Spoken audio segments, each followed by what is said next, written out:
Right, Darren Glen, welcome to the Al Black Show. Great to have you on board. Thanks, Al. Finally, it's been great to catch up with you, mate. Yeah, it has been a while. I can't remember the last time we caught up. Last time was at Kiss FM, I think. I came in. Yeah. And said g'day to that show that you were on, which was great. Is that on the Brecky Show? Yeah, the Brecky Show. That's right. Yeah, yeah. So where did it all start for you? Where did you grow up? St Kilda. Oh, right, okay. Inner city boy. Yeah, I grew up in St Kilda, and then I think we moved to Elwood. I've been in Elwood. There's a lot of musicians these days live in Elwood. I still go there quite a bit to visit my parents, and you bump into musicians down the street all the time, you know, in that local area. It's a real hub, that sort of thing. Elwood was the area that people who didn't want to live in the dirty St Kilda sort of and had the money to moved out to Elwood. Yeah, it was sort of gentrified St Kilda crew. Yeah, I saw the guy from UMI down the street the other day there and said g'day to him. You know, there's a lot of people that live in Elwood. Yeah. Now, don't take this the wrong way, but I think you're one of those people whose work is a lot more well known than you, like personally. Would you agree with that? That's the way I wanted it. Yeah, flying under the radar. You got so many aliases, it's not funny. The aliases were not on purpose. The problem we had was working with different record labels and saying, okay, I want to put stuff out with you, I want to put stuff out with you. And you would wait sometimes 9, 12 months for a release to come out. And when you're making a track every sort of 2-3 weeks, you get really frustrated. So that record label would have that particular name exclusively, for instance, let's just say Smash and Grab, and you wanted to put out another record, and they said, well, hang on, we've already got it in our schedule. You can't put it out as Smash and Grab for another 12 months. Well, by 12 months, the thing's going to sound stale. So then you go talk to another label, and they say, okay, we'll take it, but we can't take it contractually under Smash and Grab. Let's do it under Firefox. You know? Right. Yeah. So that's why we had so many names, and I've spoken to quite a few producers over the years, and that sort of said, you know, that they really wished they were able to have put more stuff out under one name, because that's really how you get more of a sort of a focused sort of, you know, energy all in the one direction. Yeah. But at the same time, when you're making lots of different genres or subgenres of dance music, sometimes a different name is good to not confuse the public as well. Yeah, I was going to ask that. So how much of it was because of that? Because you were trying to say, like, Firefox is this and Smash and Grab is that. Like, you know, that had quite a lot to do with it as well. I sort of made tracks, or I made tracks with Andy. Andy's the other half of Sergeant Slick, was the other half of Smash and Grab. We made stuff on our own, under our own aliases, stuff together. And when we sort of made a track or came up with an idea, we'd say, well, you know what, that might fit in really well with this particular thing. Or I might make a track and Andy would say, you do that for your own solo thing because you're going too much in a house direction. And Andy might make a track and I say, you use it for that, or he'd just tell me he's using it for Sergeant Slick. You know, it sort of worked, but at the same time, I wish we hadn't done solo careers, because it inevitably is going to create arguments over, hang on, that track should be a Smash and Grab track and you're keeping it for yourself. Right. And yeah. I sort of saw the writing on the wall a little bit when I realized that, you know, you're not going to always be able to put your best thing forward without any reservations. And then you start holding tracks back for your own solo thing. It's a slippery slope, that one. Yeah, really I can imagine it would be tricky, and I've often thought about that. You know, like if you get a great idea for a riff or whatever, and you're like, oh, maybe I'll just keep that one for myself, or you know, it'd be hard to go, here you go, like, and just hand half of it over, if you like. It was something I never wanted to do, because I always wanted the best ideas to be open and be able to be discussed. Yeah. And we always went 50-50 on everything that we did, regardless of who came up with the idea. But it was once Andy had done. See, I had. This is Andy J. We're talking about Andy J. And Andy J, who is my brother. You know, I love him to death. Yeah. But he did Sergeant Slick, the first track, just because I was busy with some family commitments for a couple of weeks, and he started it and got to 90% of it, and sort of said, you know, look, I've sort of done this whole thing on my own. I know at the very start we said, let's just do everything together. If you start something, let's finish it together. If I start something, let's finish it together, and let's put it all out together. Yeah. So there's no argument. You know, that's how U2 has managed to stick together for so long, because whoever comes up with the idea, everyone just goes quarters and away you go. And Yeah. I mean, I've read enough reviews and heard enough stories that when bands start arguing over percentages, it's all downhill from there. The beginning of the end, yeah. It's all, yeah, exactly, absolutely. So, but you know, this sort of situation came up, and it just happened to be White Treble Black Bass, which was that track he worked on, which I Slightly ended up huge. helping in. Yeah, it won an ARIA. You know. So I helped him finish it, and I engineered it, and I mastered it. So I sort of helped him finish it. But then once that sort of won an ARIA, he said, well, now I'm going to have to do a second one. And I'm like, so now we're doing solo careers, are we? Okay. Yeah. So it's sort of it was just one of those things that just sort of happened. And I don't begrudge him that at all. I was really, you know, I'm so happy that he won it, but, and that he did well with that. But then I went and did, you know, my own house stuff. E-Smoove did remixes of it, and you know. Oh, we're going to get to that. So, yeah. Actually, just to backpedal a bit, just to give everyone an idea of what we're going to be chatting about today. I mean, you've been a producer, a remixer, an audio engineer, a radio presenter, a music label boss, a DJ, and an artist. So it's a bit of a resume there. And you've worked with some of the biggest names in the Australian music scene. And you've had top 40 and top 10 hits as well. So all over the world, in fact. So what was it that first got you into the whole scene? I forgot that I was a radio presenter. You're right, I was. That's one of the boxes that I stopped. That's 5 years of your life right there. It was 5 years. You're right. Yeah. It absolutely was. Yeah. Man, I you know, I love synthesizers. I've loved synthesizers since the beginning of time.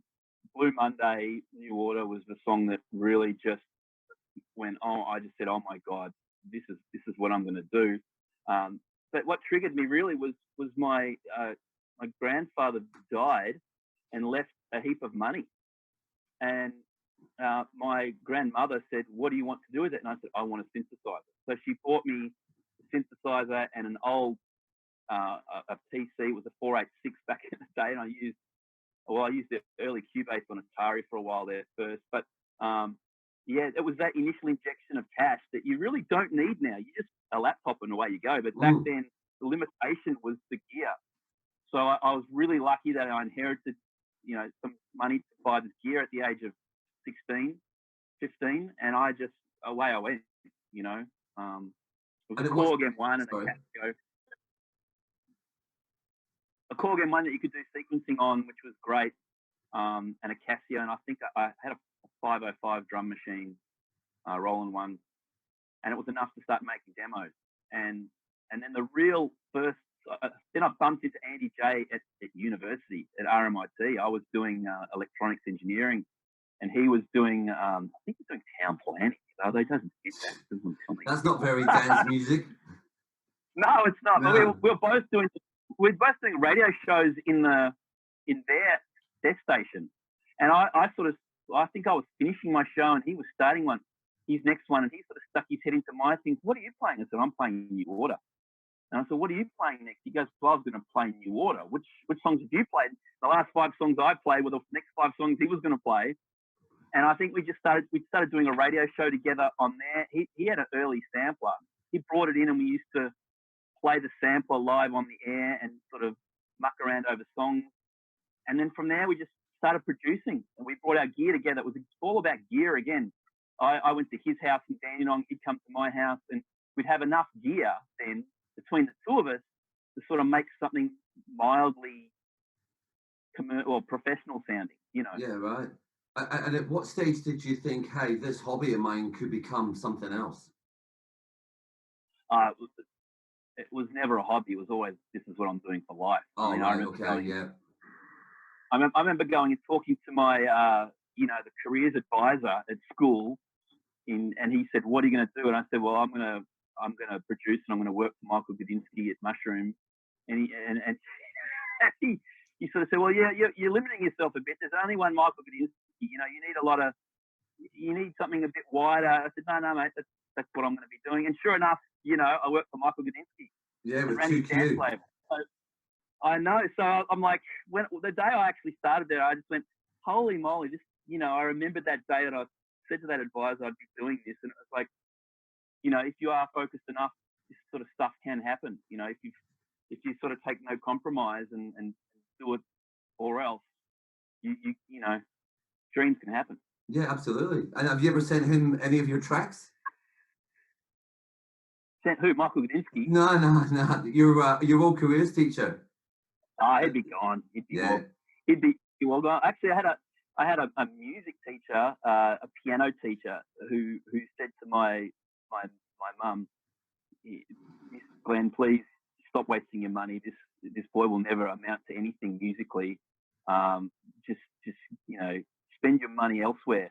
Yeah. And I actually really, that always tickles my funny bone, because I think, yeah, middle finger to you. Yeah, absolutely. Now, I think your first release was back in what, 94, maybe? What can you remember what that track was, and how did that all come about?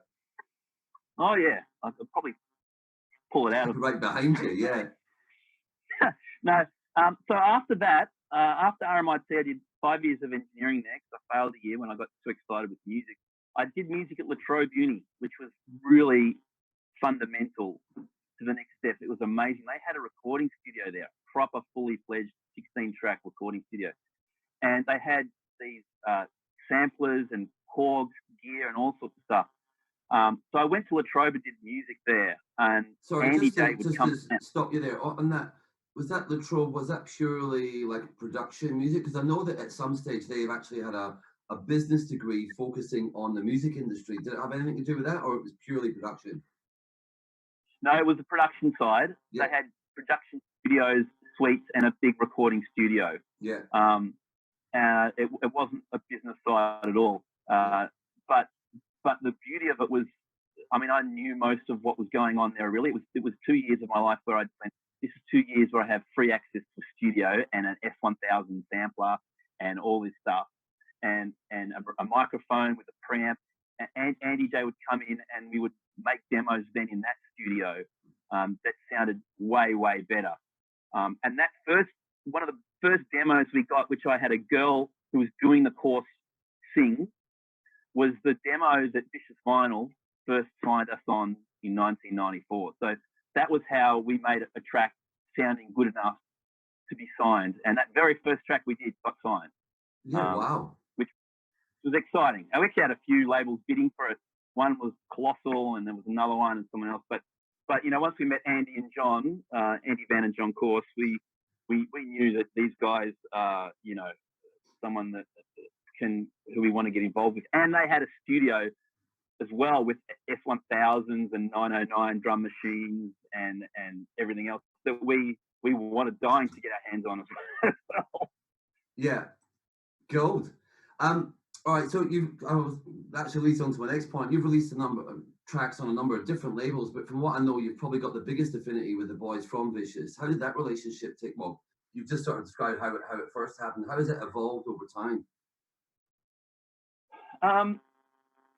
We've always done stuff with Vicious because we started with them and we respected them so much that we felt like we always wanted to play them the stuff that we were working on.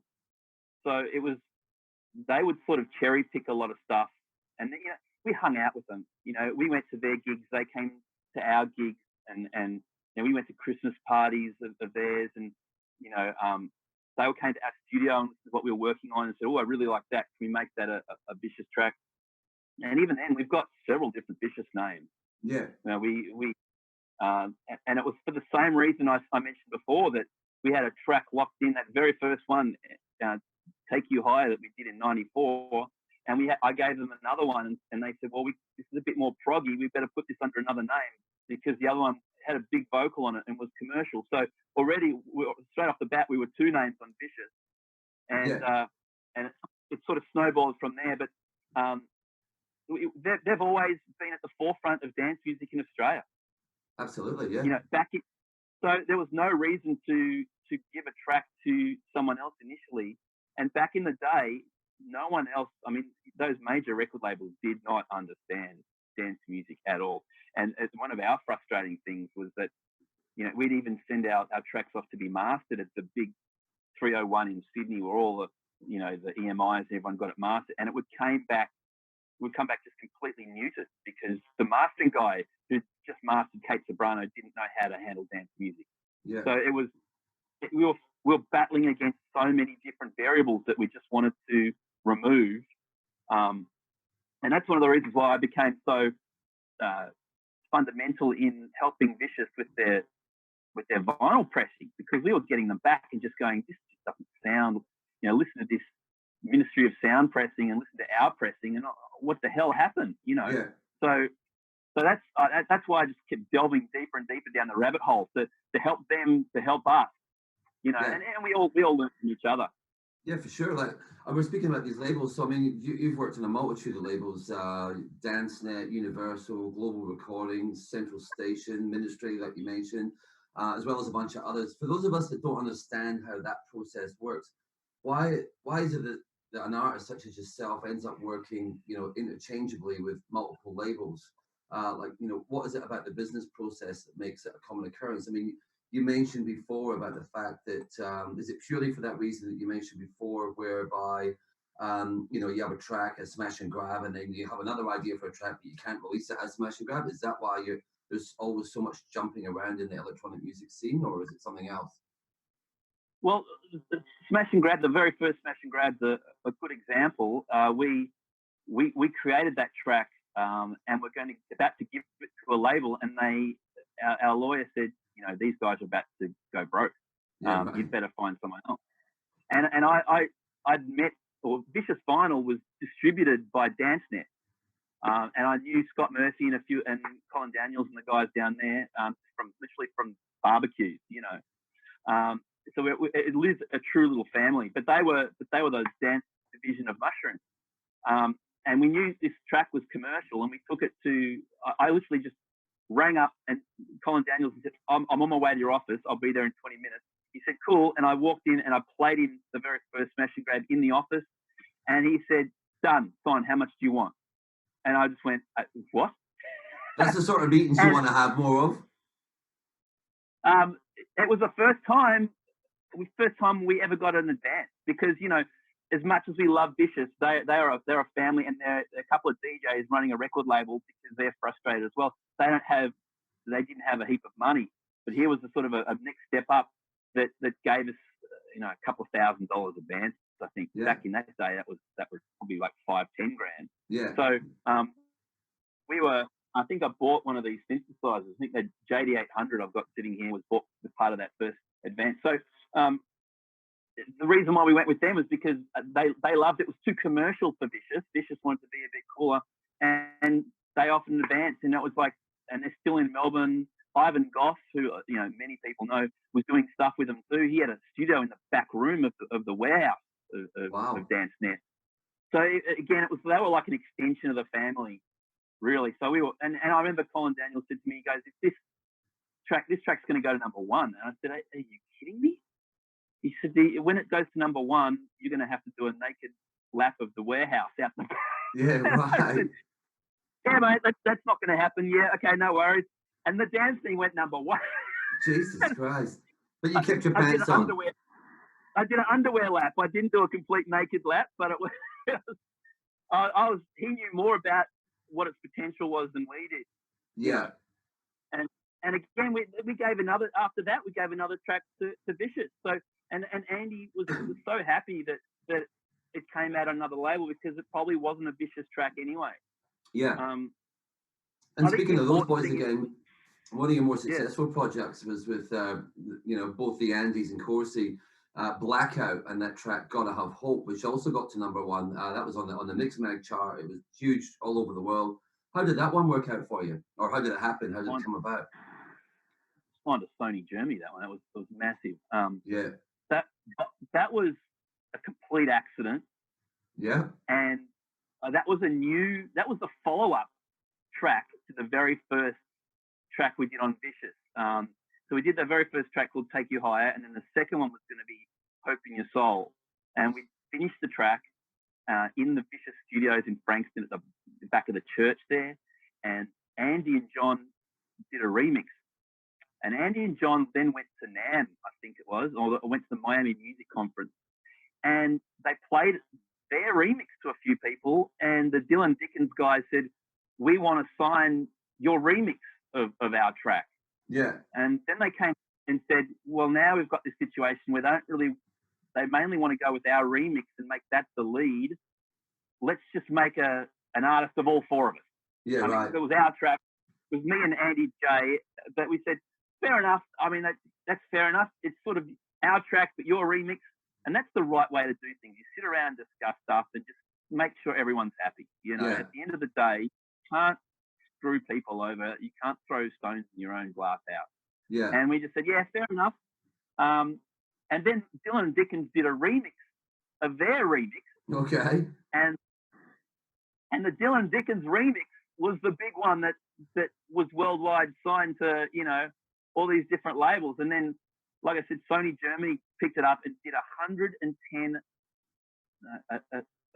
35,000 pound film clip for it, right. which back then was 25 cents in a dollar. So it became like $120,000 Australian dollar film clip that they went and shot in Amsterdam somewhere. Yeah, right. And there goes all the money. That was, in one made swift move. Yeah. We didn't make a single cent. I think. Look, I lie. I think we made.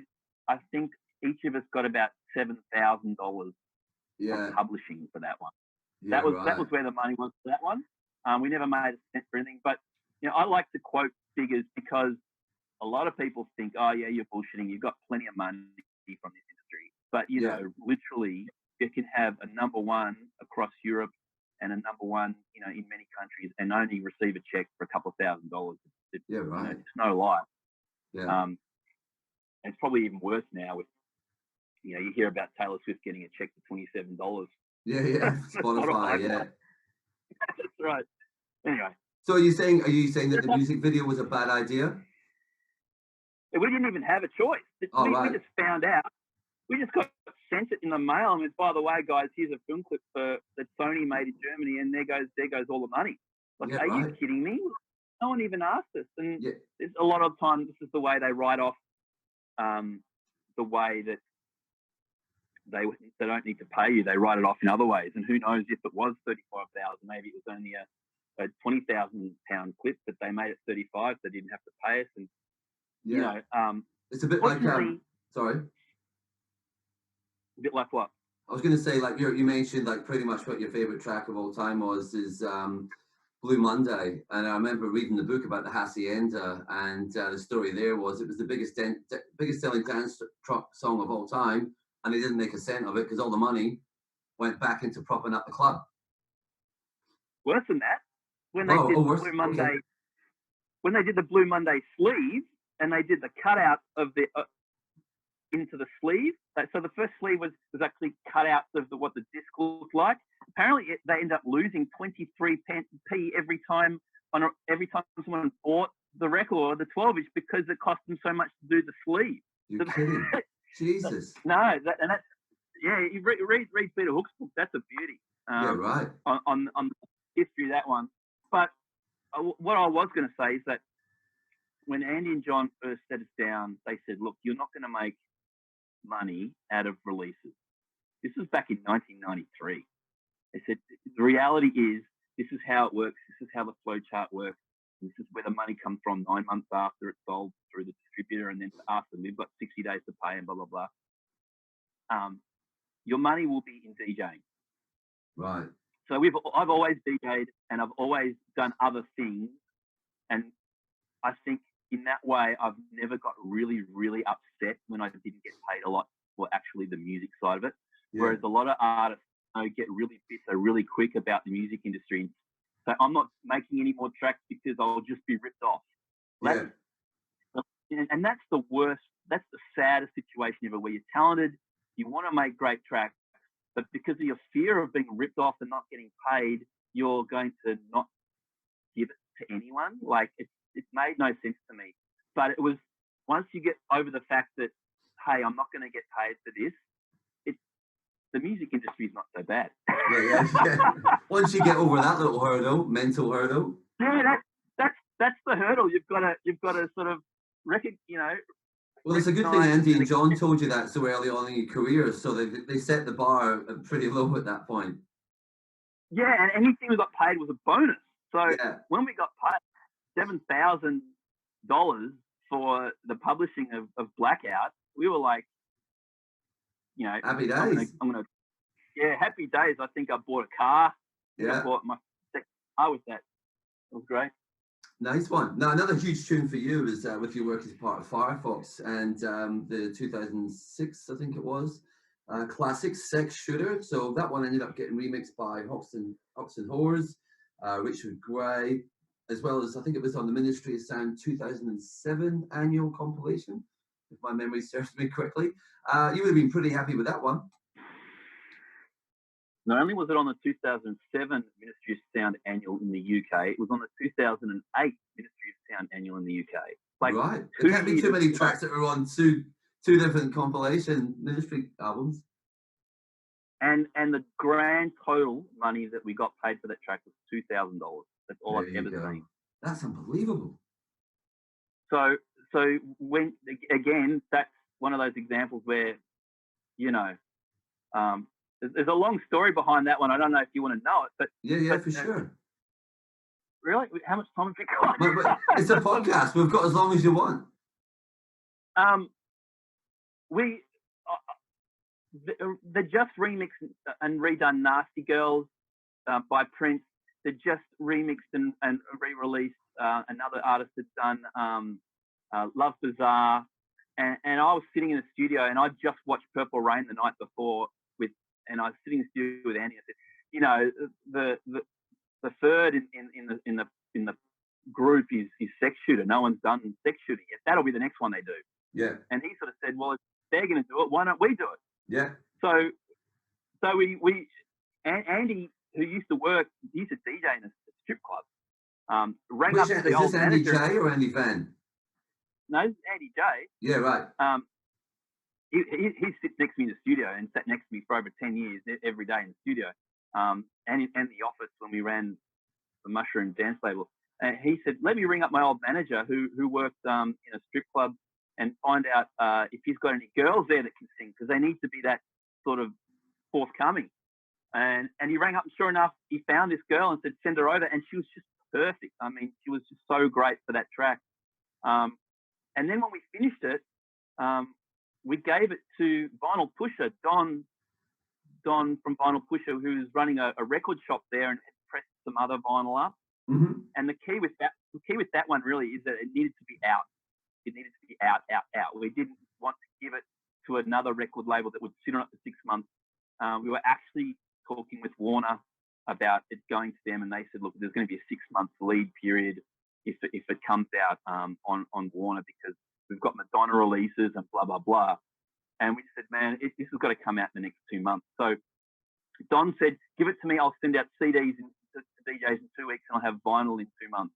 Yeah. So we were really lucky because I think we beat sort of a couple of other people to the punch by a couple of months with that one. And it was just one of those ones where you knew that you could feel it. There's sometimes you can feel in the air, and I sometimes struggle to describe it, but it's like you have an extension lead that runs up into the cloud, and you sort of can sometimes download these ideas that other people are downloading, and you can just feel that that's the next direction that something's going to go in. I've had that feeling many times in my life, and it's funny, Stockake and Waterman book, if you read that, they talk about that too. They talk about this ability to sometimes download ideas that you even think are not your own. You've literally, the song just sort of appears like it's been downloaded into your brain. Yeah. And people like Prince, I think, were permanently on a high speed internet cable connection to that cloud. Yeah. They've got a lot of megabits a second. They they had a stream of consciousness that was able to just directly get all these millions of brains in the world, you know, secret melodies all hooked up together, and that's why their songs were so instantly recognizable, I think. Yeah. That's part of it. I'm getting a bit philosophical here, but anyway. And some of your obviously smash and grab. I mean, you know, that's huge. And pendulum. Do you want to take me through the stories behind those ones as well? Behind smash and grab and which one? Pendulum. So was that you, Pendulum? No, Pendulum was not us, but I engineered.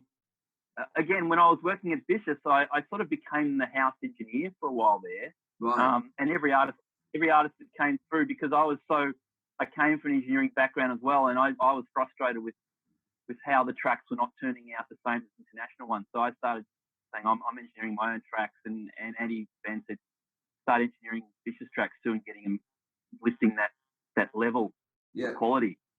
And I engineered the Pendulum track that won an ARIA. Right. So I've engineered, which was great.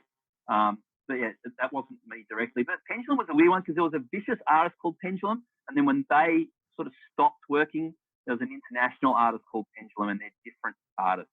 Yeah. Yeah. Okay. One was more breakbeaty, and one was sort of more proggy. And well, Pendulum are from, I think the breaks one. I'm pretty sure they're from WA. I think they're from Perth. I could be wrong, but no. They could. Well, the ones I met down in Fish in Frankston, you know, I thought they were Melbourne guys. Yeah, right. They could have been from Perth, but the big ones were from the UK. The one that sort of took after that and then ran with that name for sort of 10, 15 years and made several albums out of it. I think they were from the UK. Yeah, right. I'm not very up on my breaks. No, I never was either. But no. Smash and Grab, I came up with the name Smash. I said, let's call it Smash because I love radio announcers saying, here's the new Smash from Smash. I thought that would be really cool. Yeah. And then something happened on the news that night, and Andy came into the studio the next day and said, they were talking about a Smash and Grab. Why don't we call it that? And I said, that sounds great. And then every time on the news, when there's a new robbery at the local milk bar, they'll be naming our band. Absolutely. Play that as a backing track. Yeah, plus it sounded really good. Like that's sort of what we were doing. We were smashing and grabbing, robbing samples from other tracks. Yeah. So it was perfect sort of a analogy, and that's how that name came out. And again, we needed another name when I went to DanceNet to Colin Daniels and then said, what are we going to call it? We can't call it Blackout. We can't call it, you know, some of the other names, New Horizon that we did on Vicious. And he said, well, come up with another name. And we had that sort of name sitting there. And I think I even might have even mentioned it at the meeting straight away. And he said, yep, done. Yeah, easy. Guys are up around. Nice one.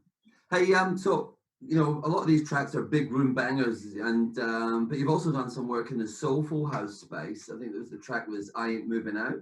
And you ended up getting that remixed by none other than legendary E-Smoove, as you mentioned earlier on. How did that one come about? Well, again, Andy had done Sergeant Slick as a solo project, and I said, you know, if I'm going to do my own solo thing, I'll just do it under my name, and I'll do really cool house stuff that isn't with big vocals. You know, one of the frustrating things I had for a long time is that I'm a real I love songs and I love songwriting, and I'd already had a lot of songs sort of sitting there, and Vicious was more of a proggy, you know, club track sort of a label that didn't really want songs. They wanted snippets of vocals and bits and pieces, but not the big vocal house, you know, Jocelyn Brown, Martha Wash sort of song. Yeah. And Smash and Grab, big commercial thing that was sort of snippets and samples. And I said, I just want to do, you know, let's make it my own thing a little bit different and make it full vocal songs. So that was the first one I sort of had off the bat. And I'm glad Gabby from Global, I don't know if you know, yeah. Gabby and Anthony, they saw that and they grabbed it and said, we'll do it for our label. So I Ain't Moving Out came out on their Global Communications label, which, you know, Gabby's one of the biggest supporters of mine over the years, and she's been really passionate. And I mean, that went to #1 on the ARIA Club Chart. I was just, you know, so appreciative and rapt with that. And then she said, who would you like of all time, of all the people to remix this? And I said, bloody hell, you know, well, Frankie Knuckles was probably busy, and so was David Morales. But how about E-Smoove? And literally, she did it. She made it happen. Wow. I was, again, completely blown away, and I'm forever grateful to her for organising that. Of course, they started focusing more on their promotion side of things. So global PR pool. Yeah, correct. Yeah. Which is now it's the biggest in Australia by a mile. And you know, if you need to break a track in this country, you especially in the clubs, you need to be sort of speaking to her, really. Yeah. So as I mentioned at the top of the interview, you've worked with some of the biggest names in Australian music: Delta Goodrum, Icehouse, Quench, Kate Sobrano, Denny Hines. In what capacity were you working with these guys? And, you know, would you care to share any interesting stories about those experiences? They were all, see, back in the, things are a little bit different these days in that you don't really you have to ask to do a remix. A lot of the time people just take a track and they just start remixing it. But back in the official days of sort of the 2000s, what would happen is a record label would come to you and ask you to do a remix. They would give you the masters and the parts, usually on Pro Tools or WAV files, and you would actually get paid to go and do a proper remix. And you'd give the remix back to them, and that would go on the CD single along, or the vinyl or the DJ vinyl, whatever. That doesn't really happen anymore, but that's what we did for a long time. And because we were doing our own smash and grab releases that were sort of commercial, you know, I always loved the Stock Aitken Waterman, you know, powerhouse concept of these guys just knuckled down. They hardly saw the light of day for 3 or 4 years and just belted out tracks. Yeah. And just went straight to the radio. So once we'd done this commercial smash and grab thing, I said, let's just run with that and do what no one else was doing. Everyone else was trying to be ultra cool and make tracks that wouldn't get to the radio. And we said, well, let's do the opposite. Let's make tracks that are going to get to the radio. Yeah. Just because we could. Yeah. You know, and we both DJ'd in commercial clubs, so it was easy to sort of put the two together. At the same time, we had our cool other artist names that we could do cool stuff with. Yeah. But at they sort of never made any money, and we actually made money from doing remixes more than our own releases. Wow. But it's the old story where way more. We got paid thousands to remix Delta Goodrum, and we'd put out our own release that we'd spend 5 times more on, and we'd get paid, you know, peanuts if we were lucky on it. But your own releases would prop up the remixes. You know, a new release would come out of your own artist or your own product, and that would cause the record labels to go, wow, look, it's top 10, let's get these guys to do a remix. Yeah, right. So one sort of has to support the other, and then you have to be DJing as well to go out and say, now I'm going to test it in the club and make sure that the bottom end is sitting right and that the vocal's not too loud, and that, you know, it's got enough elements to make people move, because you can always guesstimate that stuff in the studio, but you know, you've got to test it on a crowd, on the dance floor. Yeah. Okay. So we never. Yep. So the answer to the question, we never really saw those artists. I never met Delta Goodrum, although I was at a Molly Meldrum Christmas party. Yeah. And she was standing 3 people away from me beside the pool, and I said to Andy, I'm going over. I'm going in. Yeah. In band. And he said, no, you're not. No, Don't do it. Don't do it. And she was talking with Molly's son at the time, and I just went, I'm not going to walk in and actually, it would be a big insult to Molly to just push his son over and start talking with her. So I backed off and didn't. Right. But, you know, I had my opening line, you know, I just remixed one of your tracks. You even know that, and you probably wouldn't have even been aware. But yes, I'm sure she'd have been very gracious about not knowing. Who knows? It's like I used to work in a record shop, and people used to walk in and say, "Oh, I used to work in a record shop," and you'd go, "Awesome." Yeah. And you'd be DJing, and someone, "Oh, I used to DJ," and you go, "Okay, well, yeah, that's okay, great." Good on you. Yeah, exactly. I'm sure if she'd have done the same thing to me. She would have said, "Oh, you've remixed my track. Yeah, well, good on you." Yeah, thanks for that. Um, Okay, well, let's now thanks turn for our that. dials over at the radio. The year's 2001. Once again, you find yourself working alongside Andy, but this time in broadcasting. So can you tell us a bit more about that project? I think the show was called Loaded. Yeah, that was a really exciting time. We were working for Mushroom at the time, and Gudinski owned part of MCM, which is the production company that works for Fox and Australia wide, and I think Today FM in Sydney. And the word sort of filtered down through the record label and through him that they needed someone to do a new Saturday night dance radio show. So our names were sort of thrown into the mix, which was really lucky. And Michael, you know, he's like the godfather of Australian music industry. Yeah. He picked up the phone and made one phone call, and the next thing we knew, after that one phone call that he made, we were sitting in a studio at MCM discussing the radio show. You know, it just happened. So that's one of those moments in my life where I went, oh, you know, Michael's actually, you know, you get a real feel for how much power this guy has and continues to have. And I'll always be forever grateful that he made that phone call, which was 5 minutes out of his time. Yeah. But you know, it can be a life-changing event. Totally. That the key to that show was that Nova had just gone live to air. And you know what? I don't know. I'm sure you were around back then. You know, Kiss FM was creating such a stir because they were playing great stuff on the radio that you were desperate to hear, that you just could not hear. There was no network, internet streaming. There was no nothing. You were stuck to your radio, or you put your ear into a nightclub. I mean, before Kiss FM and before Nova, I used to stand at the front of Central Station record shop and listen to the PA. No, you're playing kidding. You know, yeah, that's how I would pick up stuff. So when Nova came along, I remember that time very well. It was the end of broadcast 21, which was 2001, and we were Kiss was waiting to find out if they got the full-time license. And you know, there was a bit of a conspiracy theory around the time when Kiss didn't get it. You know, some people said that you know, because Kiss, like you just said, had blown up to be absolutely huge. It was doing stages at St Kilda Festival and Chapel Street Festival. It was massive. And some people said that the radio license that Nova bought was not going to be worth as much money if there was a uber cool station like Kiss FM, you know, still on the, whether that's true or not, I don't know. But it was one of the things that people were throwing around at the time as a reason why Kiss didn't get the license. Who knows? I'd go further than that. I reckon there was probably a clause in there that said, you know, you have to not let Kiss FM invade our market share space if we're going to run this commercial station. So I reckon it was probably even legally in there, or maybe Nova's.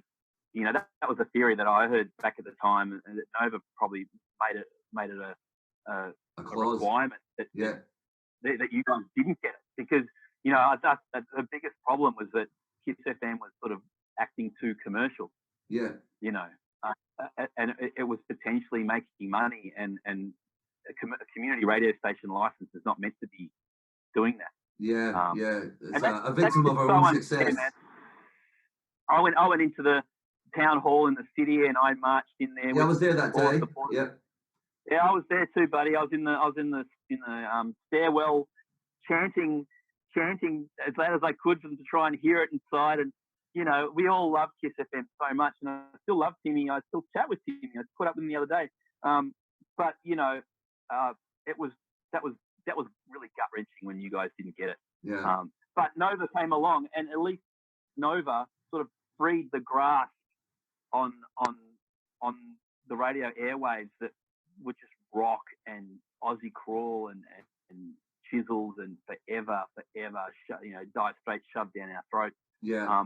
So it was an exciting time, and Nova came and took over the airwaves and ripped a massive part of that audience away from Fox. Yeah. A massive part. So the Fox FM station owners, or Fox or Today FM, so you got Today FM and Fox FM, and their production company is called MCM, that oversees a lot. Right. And they're a national brand, in case viewers Yeah, don't I know know that. yeah, I know them, yeah. So MCM said, we need to compete now with Nova. And so it actually forced the Fox FMs and the commercial stations of the world to lift their game. So when they took us in there to say, you guys, we want you to do what you do because we want to compete with Nova, I was so excited. Yeah. And at the same time, I was like, you bastards, you should have been doing this 5 years ago. Why did it take them to make you do this, force you to do this? Yeah. And I was angry that they hadn't done it sooner and were just holding off for dear life until that was forced upon them. But seeing as it was forced upon them, I figured, who better to do it than us? Than yourself, exactly. And of course, I guess that put you up against Corsi, your old mate, and Smiley, who they were doing, what was it, a Saturday night show on Nova as well? Or was yours Saturday night? Yeah.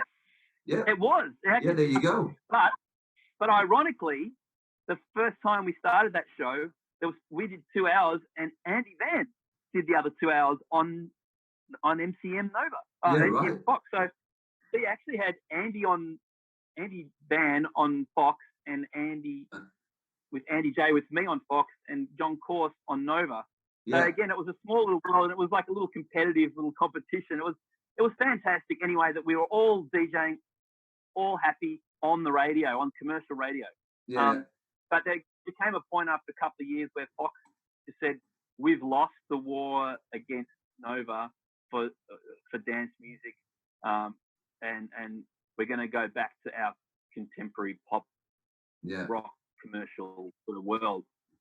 And that they wanted us to keep doing the Saturday night radio show. So they just started asking about track lists. Oh, you've got to submit a song before we can play it. It just started getting a little bit more, constrained. Yeah. And at that point, Andy Van dropped out because he said, "Oh, it's too hard for me." But we were smash and grab with commercials, so we kept going for another 2-3 years. And then they came to us and said, "Well, now you're going to have to do ring-ins live on air, where people are going to ring in and say, oh, I'd really like you to play Bust a Move by Young MC." And you have to drop it on air. And Andy Jane and I looked at each other, and after 5 years of doing this show, we said, we want to be DJing on a Saturday night in a nightclub, but we don't want to be sitting in an office in Burke Street, taking requests for groove is in the heart. I think that was the final nail in the coffin for us. And we voluntarily said, we've had enough. 5 years is a good run in commercial radio for anyone. Yeah, of course. But ironically, it wasn't until the 5th year before people really started saying, "Oh, I've heard you on the radio." Yeah. It takes Took a long while time, doesn't it? Well, maybe that's also because a lot of people that are in your circles don't listen to Fox, or didn't listen to Fox at the time. So maybe that's why. Or you know what I mean? Or you weren't meeting those people that were, into that sort of music. I think you know as well as I do, Al, that it takes a long time, and you've got to be very consistent and the same time schedule and time slot, and it's a long time for people to sort of start to tune into you and then put 2 and 2 together. It can take years and years, and it's a lot of airtime, a lot of radio show. Yeah. So that last 5th year was the first time people would come up to me in the street, or friends or family or anyone would say, wow, we heard you on the radio. And that 5th year was the time I actually started getting gigs from the radio show. They would actually start promoting it on the flyers and on the posters. So wow, it took that long. I can't believe it took that long. Yeah, one of those things. We never pushed it, and we just sort of let people come to us about it. If they wanted to put it on a flyer or promote it, all in good. I really enjoyed that time of my life, but I wouldn't want to do it again. And I really applaud you. You are amazing in your years of being in this industry. How you sort of maintain your respect and quality, mate. You've done really well. Oh, well, I think it's all down to having fun, there's never really been a moment where I'm like, I'm not having fun here. So and I guess that's when you turn it off when that moment comes. Not sure if it ever will for me. But But you've also, as you touched on before, you spent some time as a label manager for, I think, 2Q Records, which is the dance, a dance offshoot for Mushroom Records. How did you end up getting that gig? What was the process there? By the way, there's a fly. There's a fly in the room. I'm not waving at you funny. It's I'm trying to get rid of the fly in front of me. Hit him with the old Peebo, mate. Hit him with the old Peebo. Exactly. I'm following it around the room. Keep him away from the microphone. There's nothing worse than a vocal take being ruined by a bloody fly. Yeah. That was interesting. We just done a remix for Kate Sobrano for Mushroom, and the guy who was in charge of A&R there was called I can't believe I forgot his name. He produced all the In Excess stuff and all the Angel stuff. His name will probably pop in your head the minute you stop thinking about it. I'll get it in a second. He a legend of the industry. And he asked us to remix Kate Sobrano. We did a remix of that, and then we did another remix again for him at Mushroom. And I was in his office one day, and he said, "Have you got any tracks that you want to do?" And I said, "Listen, I know for a fact that if you do this particular track, it's going to be a hit, because I've played it out DJing for years. I've seen the crowd reaction. Do this track and it will be a hit." They did the track; it was a hit. Yeah. And then he I think around 2001, which was 2001, when Nova again was taking off and all this dance music was in the charts. All of a sudden, the top 10 of the pop chart in Australia was all dance. I remember looking at it and going, number 1 is bloody Don't Call Me Baby. Number 2, number 3, number 4, like 9 of the 10 were dance because of Nova. Gudinski said, "I've got to get in on this dance stuff," and it was suggested that because we'd done the remixes and I was in the offices all the time doing remixes, that maybe we'd like to give them some more guidance for other tracks to do. And we gave them a couple more, and they were hits as well. The reason why that track, Sunshine and a Rainy Day, was redone and became a massive hit was because I played it DJing and Andy J played it DJing, and we suggested it to them and they had it redone and it was a hit. Things like that. So I think it was the next sort of stage and the next level where Michael said, "Well, let these guys start their own little label and start suggesting stuff." So that's when we came in officially as record label sort of guys, and we had 3 days a week in their office, and then 3 days a week, 3 days a week in our studio, and it was and then we DJ on the weekend, and it was a pretty crazy time. It was a bit over the top. It was a bit, you couldn't afford to be sick, and it was a bit full on, but again, it was great fun. And we then they sent us to Miami, and they sent us to New York, and they sent us around the world picking up tracks for them. And that's sort of how that sort of came about. And then we signed Origin, which was Brian from Pseudo Echo, who had that massive hit Suddenly Silently on Nova.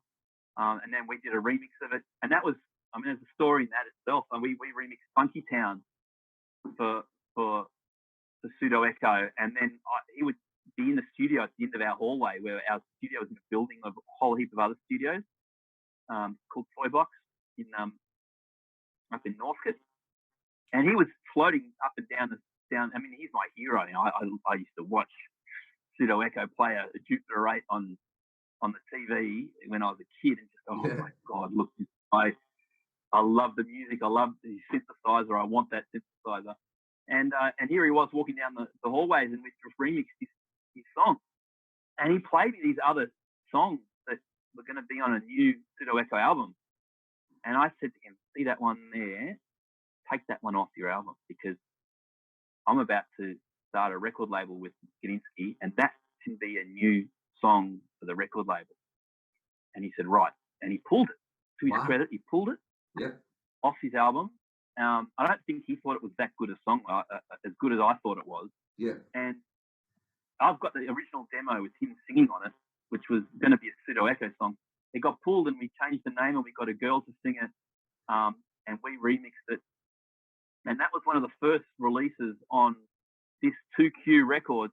Coming back to your question, on Michael Gudinski's label, and it got signed straight away to Ministry of Sound in America.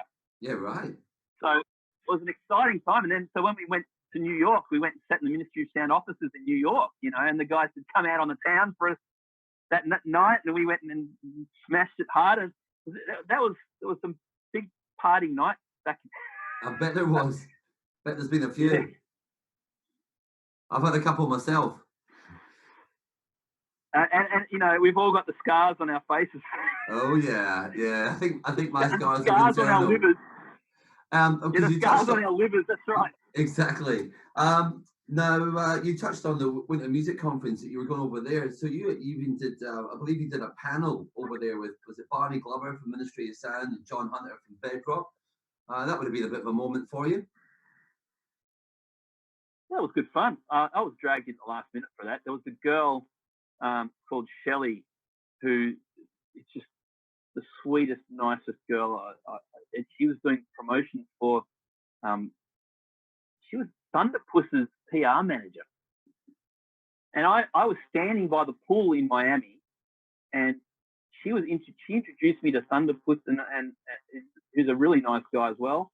And I sort of hit it off with her just purely from discussing the industry and things. And he loved us because he said, that Blackout song of yours, I'm absolutely flogging. You know, I flog it every night in my. And we thought he was a legend because he was doing these amazing Mariah Carey dance mixes. And so we sort of hung out with him for a few days. And I think she was in charge of finding people for that panel. And someone couldn't make it or something. And she said, Darren would be perfect. He's running 2Q Records. So she grabbed me and threw me in the last minute. And it was great. It was good fun. I actually thought, I'm going to sit here and say nothing because I don't want to step on anyone's toes. Yeah. But I actually ended up speaking out and piping up a lot more than I thought I was, because, you know, back then I was still, this industry needs to kick up the arse. You know, we need to stand up more for dance music because, you know, there was no David Guetta in America yet then, and it was still underground. Yeah, dance music, and the charts were just jammed with R&B. You know, Beyonce and everyone else, and you couldn't get a dance release off the ground to save your life in the pop chart in America. Yeah. And I think maybe it's one of those situations where you might not feel comfortable about, you know, getting up and speaking your mind because you're maybe unsure of, or maybe I don't know enough, or I haven't got enough experience or whatever. But then when you open your mouth and start talking, you realise you've got an absolute ton of experience and knowledge, you know, behind you. Was that an element too? Yeah. Yeah. That's exactly how it was, and I just went, you know what, I'm so passionate about a few things, and I just said I can't let this one go, and I kept putting my hands up, pressing my button. Yeah. At the end of the end of the day, it was great, and a lot of people came up to me and said, really well done, thanks so much. And Shelley, who threw me in there, said, I knew I made the right choice. Well, you know, congratulations. So, those Miami music conferences back then were just so good because they were purely heads from the industry.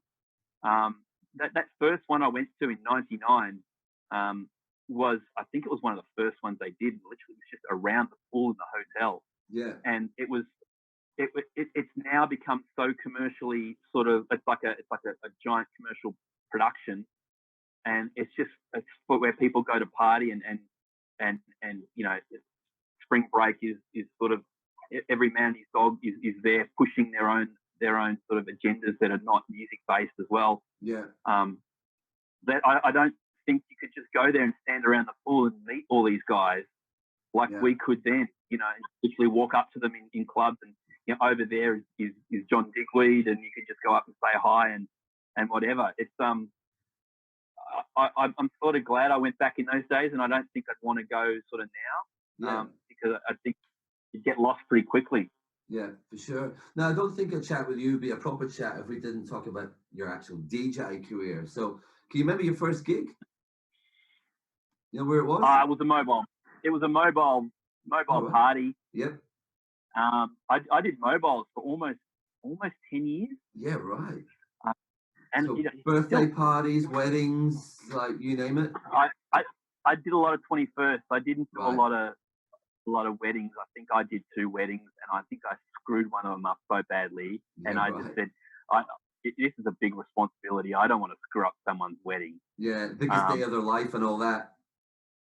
Yeah, I worked for a booking agency, and they were, the manager there grabbed me when I was 17, when I was just coming out of school, and gave me the gig, and it was the best thing ever. He was the nicest guy, and I had coffee with him 3 days ago. Yeah, wow. I've known the guy for that long, since 1989, and I caught up with him the other day, which is amazing.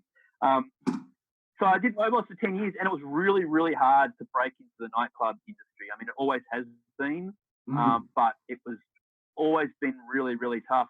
And after 10 years or 9 years of cutting it at parties, I really knew how to DJ and commercially too. Yeah.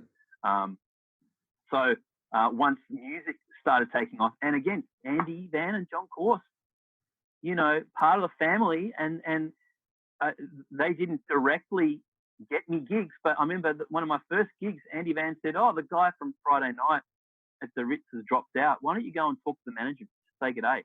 Yeah. So it was all I needed to go in there and say hi and get that gig, which lasted a couple of years, and then that rolled on to another gig. That rolled on to another gig, and then I was all of a sudden I could quit my mobiles on a Saturday night, and I was away in clubs. Yeah.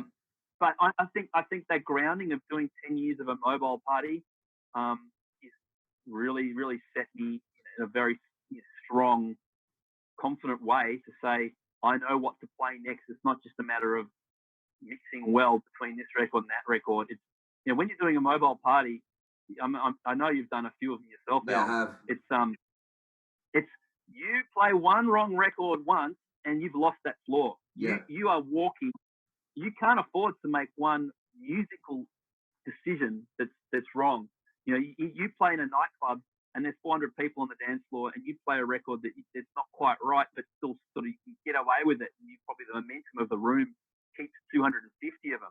But when you've only got 50 on the dance floor and you play the wrong record, but you've got 2 people standing there neck left, you know pretty quickly that you just screwed up. Yeah.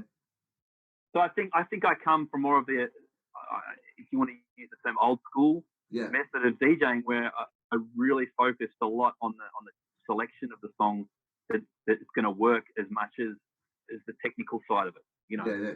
No, I mean, and that DJ career, I mean, you played in some of Melbourne's and Australia's top clubs, are there any that you prefer over others? Any favourites that you've got? Playing the Gold Coast is always fun. Yeah. You just love it up there, do you? They look after you. They fly you up. They limo you from the airplane, from the airport. They put you in a nice hotel. The security walks you back to your hotel. Wow. You party all night as much as you can drink, and you play the songs that you want to play. Some of those gigs up there are just, I just love doing. But again, that was sort of towards the end of that radio show. We were getting gigs to play in Perth and to play, played Darwin many times, but we played Alice Springs. Yeah, right. Played everywhere. Yeah. Alice Springs was a ripper. We're on this giant oval, and we had several tents set up, and we were in one of the tents. And afterwards, this Aboriginal guy tried to grab our records. Yeah, right. And I don't know, DJ Flash, Michael Gray? Not ringing a bell, no. He was one of the main. He is a big Gold Coast DJ. And he played it here. He was a resident Darwin for many times, for a long time. Was that a Discovery? He was a friend of ours. Yeah, he was a resident DJ in Discovery for many years. He walked past and he saw this guy trying to steal our records. And he punched. That was a fight. It was all on. Yeah, like, right. Man, this is so Alice Springs. Let's get the hell out of this. Get the hell out of here. Yeah, I've never heard of anyone playing it in Alice. Like, yeah, like Darwin, Yeah, sure, but yeah, that's about as kind of bush as I've heard, you know.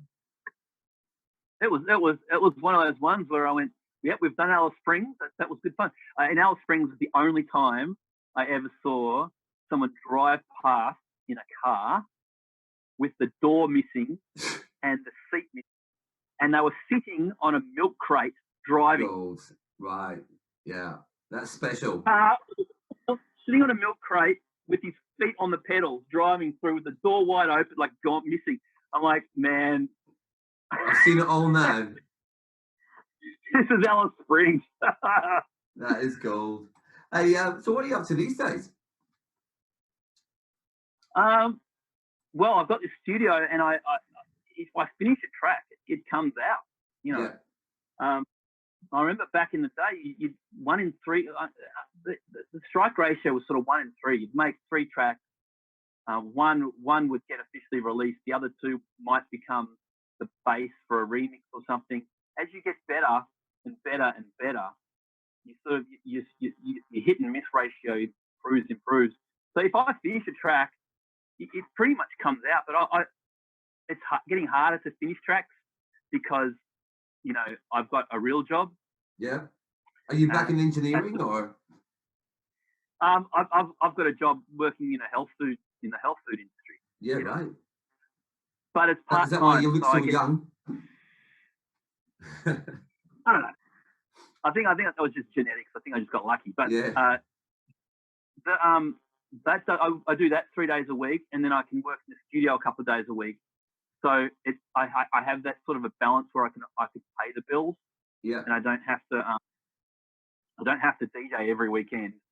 As a matter of fact, I'd probably rather not. Yeah, yeah.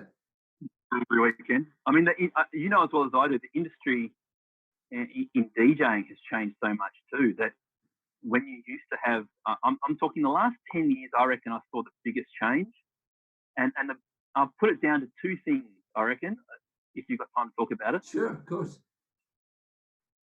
And I'd love your feedback on this. Yeah. I think the first thing that happened about 10 years ago was that previous to that, a nightclub owner would employ you. You'd go into a nightclub and the owner would say, all right, I want you to do Friday night. And you'd go, great. He was the person you'd answer to, and you'd pretty much do the whole shift. Maybe he'd put a DJ on, and he would organise the promotions team, and he would organise the bar, and he would organise the DJ. He would run his club like a manager or owner does. Yeah. 10 years ago, nightclub owners stopped controlling their night. 10 years ago, promoters started running nights. Mm. So you'd have the nightclub owner saying, I've given over my Friday night to this promoter, and I've given my Saturday night over to this promoter. If you want to DJ now, you got to talk to him. Yeah. And you'd go and talk to this promoter, and the promoter would only be in there for 9 months. And he'd want to DJ himself. I call them, DJs with promoters with headphones. And and he'd have his 5 other mates who wants to DJ as well, because they could bring certain people in.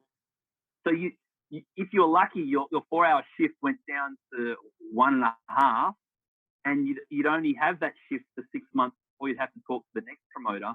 So instead of having your night like I did for 9 years, I DJ'd Mercury Lounge on a Saturday night.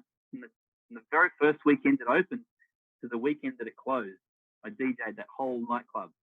And you could never do that now. You're lucky if you last 6-9 months, and you're lucky if your gig goes for an hour. And they still want to pay you the same amount per hour that they paid you when you were doing 4 hours for 1 hour. So you're getting a fourth of the money, and it's just so much harder to. You're still going to get home and pay for the petrol and pay for the parking and all the rest of that. And not only that, now you can't really. And they want you from 11:30 to 1 for an hour and a half. So now you've got no way to do another gig before or after, because it's right in the middle. Yeah. And I love DJing, but it's become so hard to actually make enough money to pay the bills with it. Yeah, I saw that all happening. I mean, obviously promoters have been involved with clubs for many years, and a lot of it's very positive. But I definitely saw that where, you know, you get, I saw some gigs where people were getting 45-minute sets, you know, and I Oh was yeah. just like, what's going on here? But it's for that same reason, you know, like, you know, some guy says, oh, I can bring 20 people or whatever. And if they've got 5 guys that can bring 20 or 50 people each, then, you know, that's obviously why they do it. But yeah, that was around the time that I was getting ready to leave Melbourne actually and come over here. And to be honest, the gigs I get over here, I'd be struggling to tell you the last time I did a 2-hour gig. Like the last gig I did was New Year's Eve. I did an 8-hour gig, and most of them were about 4 hours. So actually, no, I did a gig last weekend that was 4 hours. So over here it's a bit different, but I'm not sure if they're still doing that in Melbourne, are they, with a 1-hour set? So is that still what they're doing? It's not that it's different. It's not that it's different where you are. It's that it hasn't changed yet. Yeah, exactly. Perth's way behind the 8 ball. It's not behind the 8 ball. It's how it should be, and it's how things were, or it was sort of all screwed up. And you look at a nightclub that's open from 9 till 3. It's open for 6 hours, and you look at the flyer, and there's 8 DJs listed, and you go, how are 8 DJs going to play in 6 hours? Well, they're going to do a 45-minute set each, and they all 8 DJs, all 8 guys, DJs, want to be listed so that they can bring those 20 people to the gig, and they're forcing the name to be on there. So it really screwed up when the owners stopped taking, you know, or gave over, relinquished control over their night. To promote it. You know, for the punting public, it probably makes no difference. If anything, they probably think it's better. And well, I'd say the difference that they might have is they're not going to hear, I think, as many more underground, if you want to call it that, tracks, because these guys are walking up, they've got 1 hour and they've just got like, right, here's my 10 bangers, boof, off we go, you know, like, so that's where I think they're going to miss out. You know, if someone's got a 4-hour set, they can afford to take more risks and, you know, play some stuff that they might, you know, that they wouldn't play if they only had 60 minutes, you know. Yeah, I mean, I'm talking from a DJ perspective, how it's changed for the worse, but from a punter's perspective, it probably hasn't changed that badly for the worse, and they say, well, I don't care, you shouldn't complain about it, because that's how it is. But you're right, you need consistency. I mean, and when I would turn up to a nightclub to play after a particular DJ, I would want to look at the last hour. I would turn up an hour before so I could hear what he was playing and make sure I didn't play the same record. How many times have you gone to a nightclub lately and the DJ that just came on got there 5 minutes before and he just played the record that the guy just played 5 minutes before that?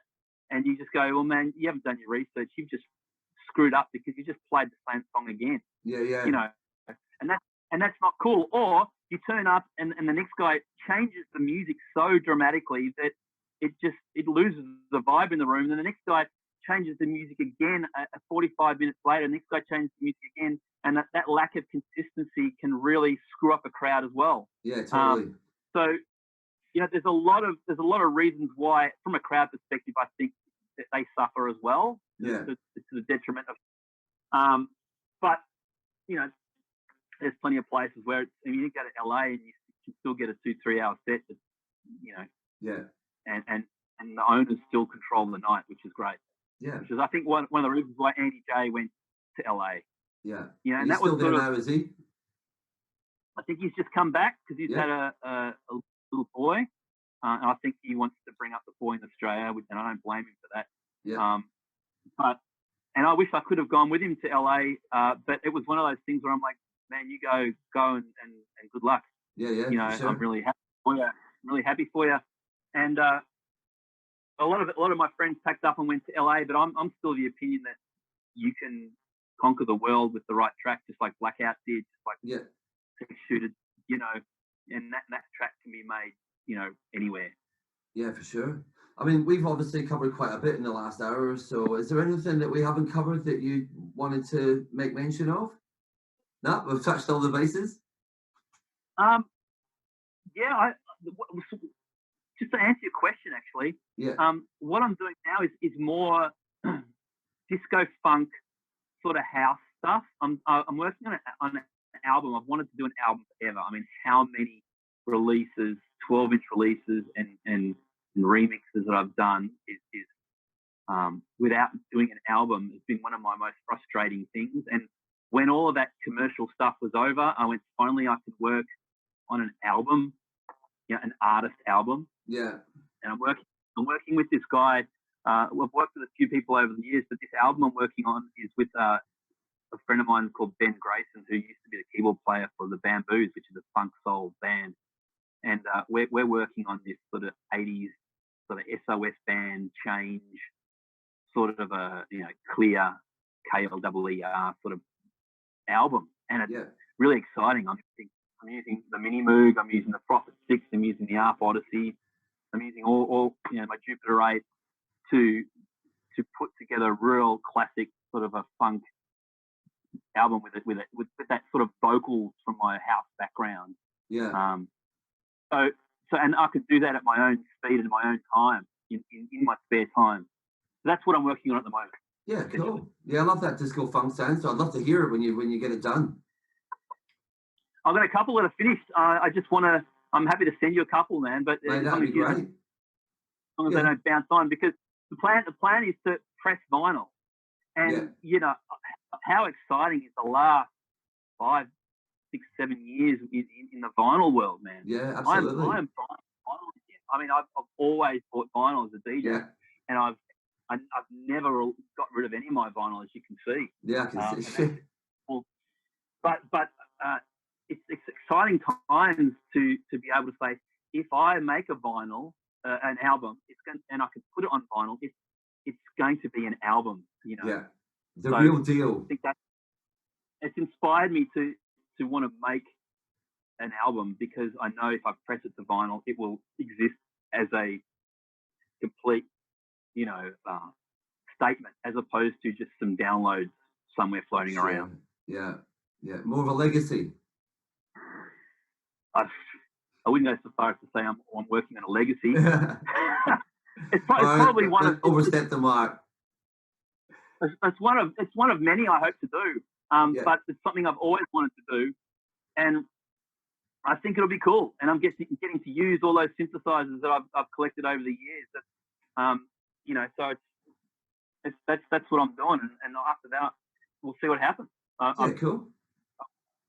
Okay, as you may or may not know, I like to finish every chat with the same question that I ask everyone.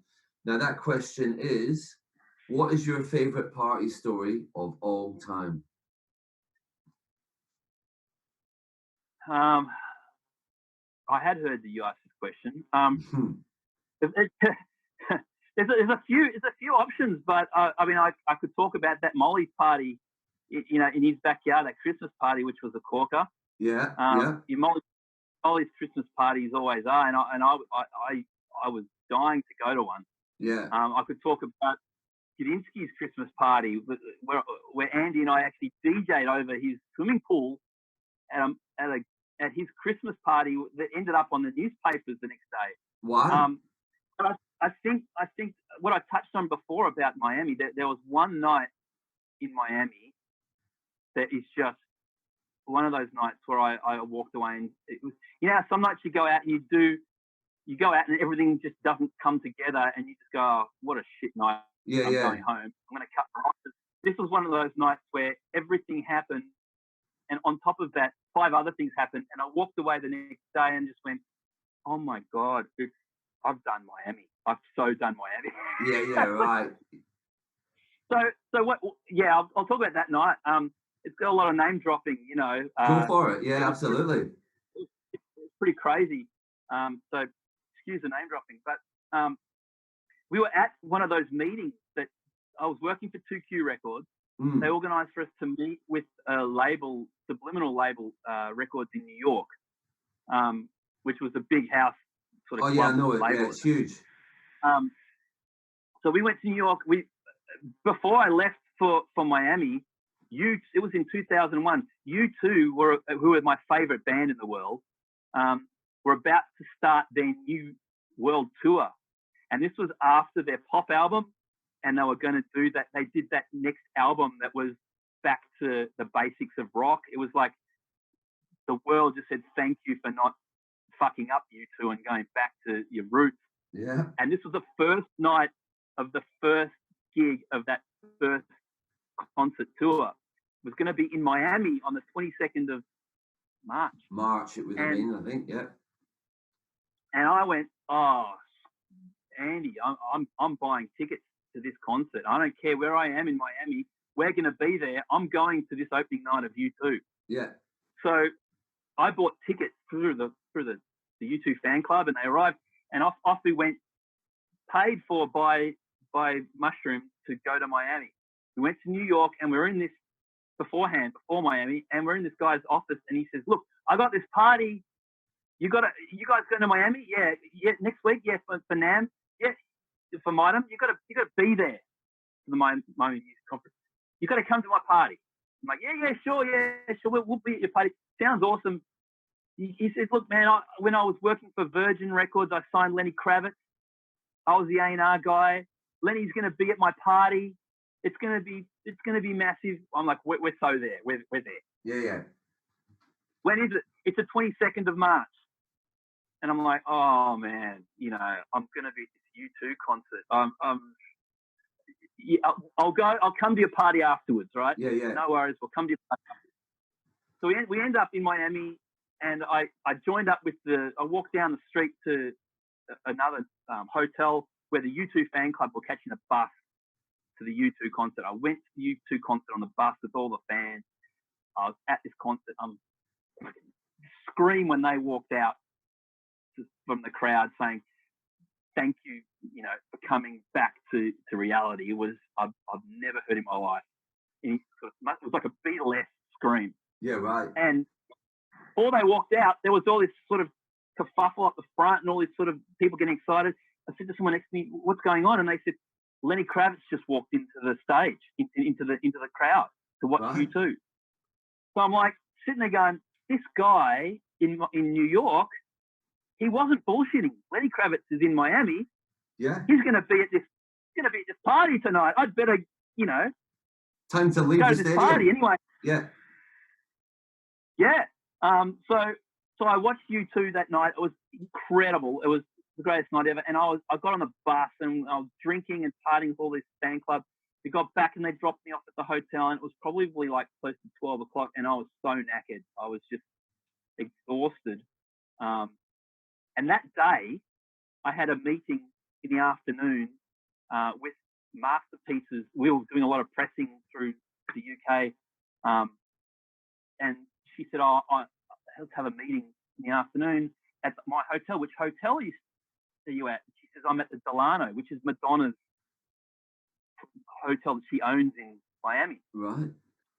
Now, I went to her. They wouldn't let me in the front door. And I said, look, I've got this meeting with this girl. So her name was on the list, and I got into the hotel, into the lobby. I met with her. An hour later, I went to leave, and there was all this security and all these people outside. And I went, I better not leave. Let's just hang around and see what's going on here. Some sort of buzz. Yeah. And I walked out to the pool.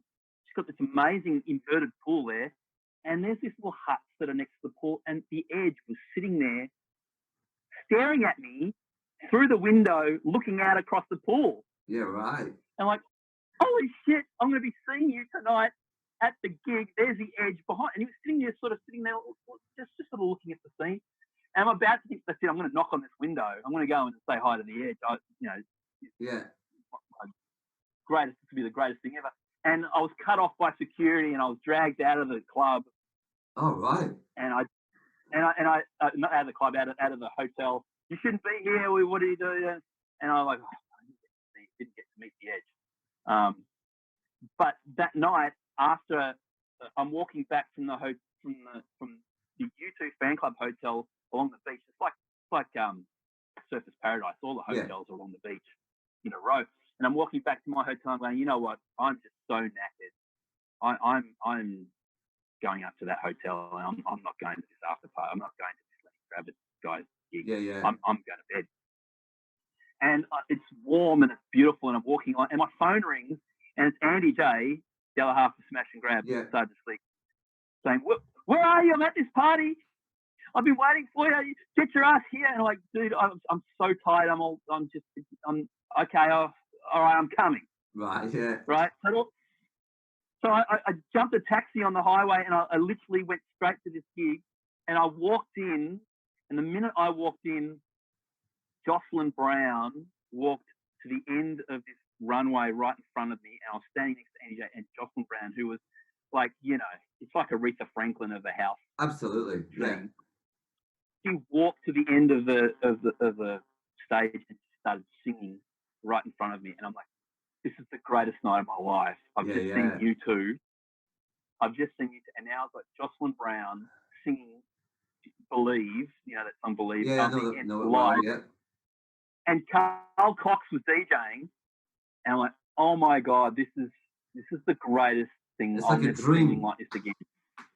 It was absolutely like a dream. I had the greatest night. I mean, I actually watched Carl Cox for about half an hour, standing literally with the glass against my face like this, and the sweat coming off the back of his bald head, dripping down his shirt as he's DJing, and just watched him through this. And the DJ booth was the size of this. It was tiny. And it was an amazing night. It was about 3 a.m., 3:45, and I just called Stumps. I said, mate, I've got to go home. I'm knackered. So the Miami Strip is like a whole heap of nightclubs, and we're walking along the Miami Strip. And it was already, you know, this was already one of the greatest nights of my life. Yeah, yeah. So we're walking on the beach at 3:45 trying to go home, and we were absolutely shagged, and it's boiling hot in Miami, and we're sweating. And we walked past this nightclub that just, it looks like Studio 54 sort of kind of queue at the front. It's so jammed, and there's a guy at the front doing this, and there's all these flashes of like cameras going off. And I said to this girl, you know, standing there, what's going on? And she said, oh, every time I come out with her, with Paris, this happens. It's a nightmare going partying with her. And she goes, oh, you're Australian. And we start chatting about Australia, and oh, I love your accent. It's so cool. And Andy's sort of standing there next to me going, come on, man, let's go. We're not going to get in. Let's just go. And she goes, well, we're going in now. Do you want to come in? And she was best friends with Paris Hilton. Paris Hilton that was creating all this. Yeah, right. Out the front. And she said, yeah, come in with us. Come in with us. So I said, oh, okay. So I've looked at Andy and said, Andy, apparently we're going in. Follow. Yeah. So we walked straight through this whole queue, and this barricades opened up, and we're walking with this Paris Hilton entourage into this amazing nightclub. It's probably the biggest one on the strip, and it's like this 3-level nightclub. It's like what the Metro used to be. It's got sort of this big dance floor area. Eric Murillo was DJing. Yeah. And got this 2nd level, and then this 3rd sort of private area, sort of tier up there. And we got in, and I started walking around the nightclub, and I realized on the 3rd level, Fatboy Slim was DJing. And it was Paris Hilton's private nightclub, private party up there. Yeah, right. So I was dancing with Andy on the dance floor for an hour and a half to Eric Murillo, and just having the time of our life. And I tried to go upstairs to get into this private party area because I could see that Fatboy Slim was DJing in there. And I couldn't get in, but I stood there for about 5-10 minutes, and a massive fight broke out, and all security rushed. And as the security were leaving with people, I slipped in. So it was one of those just key moments that he turned his head, and I went through, and they tried to grab 2 more people and throw them out, but I got through, and I was in. I was in this VIP area, listening to Fatboy Slim DJ. And I was there for about half an hour, and then Andy sent me a message saying, it's 4:45, man. I'm downstairs. Where are you? I said, I'm in this VIP area, and I'm not leaving. Yeah. Try and come up. He couldn't get in, so he went home. And, you know, so I stayed there, and that was the time I heard Don't Call Me Baby by Madison Avenue had been massive. Number 1 on Kiss FM helped that happen. And Fatboy Slim dropped the first time I ever heard It Just Won't Do by Tim Deluxe. Yep. And must have had it off bloody acetate or something. And I actually, the next week I spent trying to explain to everyone this track. It sounds like Madison Avenue, but it's got this other vocal. No one understood what I was talking about. And then 6 months later, out came out Tim Deluxe. Anyway, I'm at this bar, and I'm blind drunk as well. So keep that in mind. It's 4:45 in a Miami nightclub. And I start talking with this gorgeous gorgeous girl at the bar, and she's wearing this dress that is just like unbelievable. Like, it's just. I actually said to her, "Well, that dress is amazing," and she said, "Oh, I borrowed it from Pamela Anderson for the night." That was bullshit. It was Pamela Anderson's dress. It was like fishnet. It looked like basically like some sort of fly wire screening that just you could see through. It was just amazing. Yeah. And she was with these 3 other guys that were just floating around her. I'm like, "Is that your boyfriend?" Whatever. And she's like, "No, I'm a Warner artist that's in production, and they are from Warner record label, and they're chaperoning me for the night to make sure I don't get in trouble." I'm like, right. So I hit it off with this girl, and we're talking about all sorts of stuff, and the 3 guys and her were really nice to me. They were letting me chat with her. They were buying me drinks. I mean, I think drinks are free even. They were handing me drinks. Yeah. And they finally said, "We're going to this other nightclub. Do you want to come with us?" And the girl's like, "Please come, please come." So these guys, I think these guys are not, surely they're not going to be friendly and help me be with this girl, these 3 other guys. But sure enough, we get in this limo out the front, and we go to this other nightclub, which Frankie Morales, Frankie Knuckles is DJing at. Right. And I get in with her and these 3 other guys, and the 3 other guys say, "Look, we like you. We think you're going to be okay with her." And they say to her, "Are you going to be okay with this guy? Can we leave you?" And they ended up leaving me with her. Right. And Frankie Knuckles is DJing. I'm on the dance floor dancing to Frankie Knuckles. And she's like, we're here because Nile Rodgers from Chic is about to do a live set." Wow. So Nile Rodgers, this is probably now 5:30 in the morning. Yeah. He gets up on this tiny little stage and plays all the Chic hits on his guitar with two singers side by side. Gets off the stage, walks up to me and shakes my hand. Wow. And I'm like, "Oh my God, I've been blessed by the Godfather at 5:30 in the morning in a Miami nightclub." And I had one of those portable cameras that I had some photos taken, not with Nile Rodgers, but with this other guy, this big dude, and this girl that I was with. And later, years later, I said, "Who is these other people in this photo?" "Oh, one of them's Frankie Knuckles." Wow. So I had a photo taken with Frankie Knuckles in this nightclub and this girl. Anyway, finally she says, "Come back to my place." So we leave after meeting Nile Rodgers and dancing to photo with Frankie Knuckles and U2 and Paris Hilton and the whole other nightclub and getting. I end up back at her place, and it was just, it was on. Yeah. It was on, and what a way to finish the most incredible night in Miami, to end up in bed with this girl. And the next day, I think I walked home because I just wanted to walk it off, and the sun was rising, and I sat there watching this storm brew over the water of the beach, watching the sun rise up, and just going, how could I have even envisioned such a night with this girl? And the whole, I just sort of taking in exactly how I'd started off just going to U2 and ended up in all these other nightclubs and in this girl's hotel room by the end of it. And I finally saw Andy the next day. We're having breakfast, and I said, well, it was lunch by then. And I said, "Andy, this girl, man, she was a Warner artist." He's like, "Oh, that's bullshit, man. He's rubbish. I don't."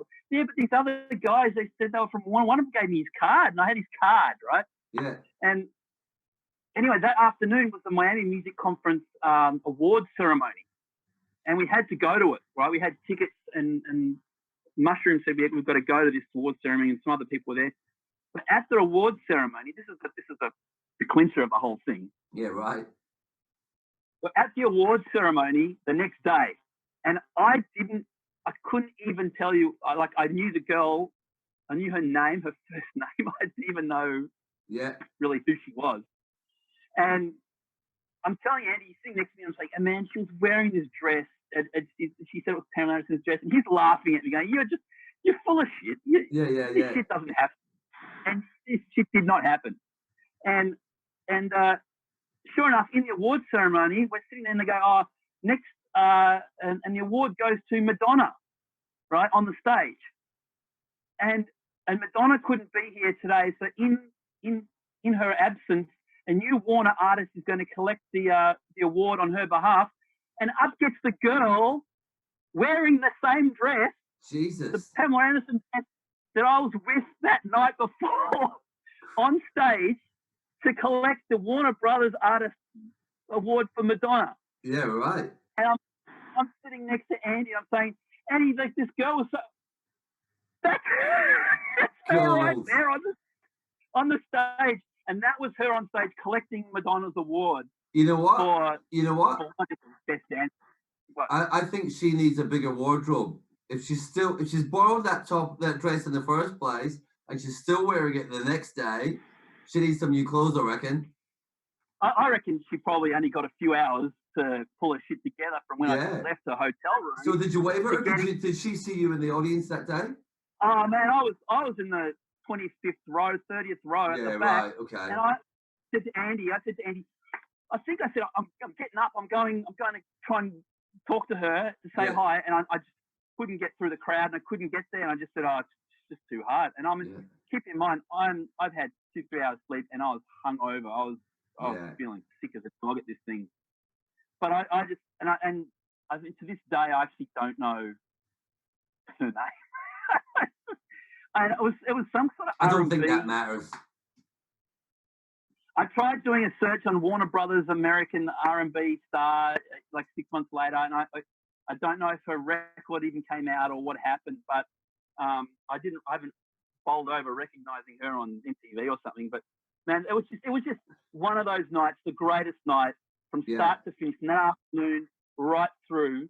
It just snowballed over, and I really think I've never had another night that's just come together accidentally on purpose like that. Well, I'll tell you what, mate. I think I've heard 10 of these stories now. I think this is the 11th one, and I think this is going to be my favorite. That is an awesome night.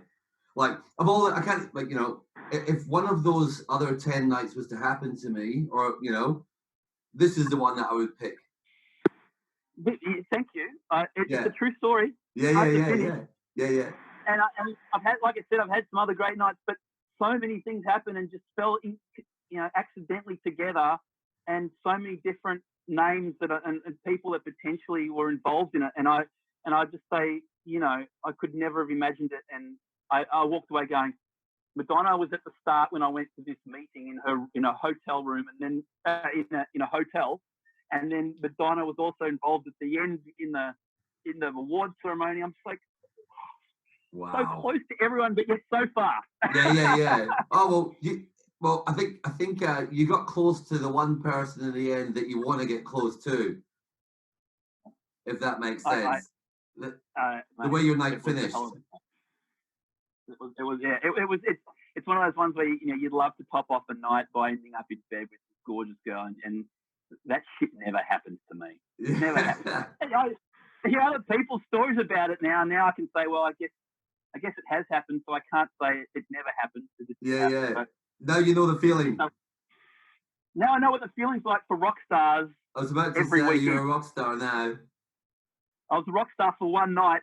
Yeah. And the beauty of it was, she didn't know me from a bar of soap. She didn't know my background in production. She didn't know that, that I was DJing and running a record label, and she didn't care. No. Really.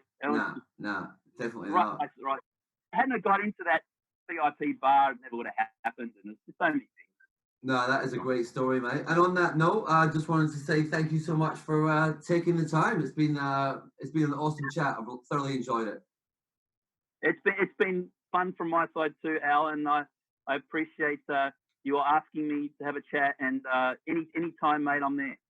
No worries. Okay, well, all the best. You take care. I can't wait to hear that new disco funk shit you've got coming. I'll send you some stuff, man, and thank you very much, and you take care too. No worries. All the best. Cheers. All the best.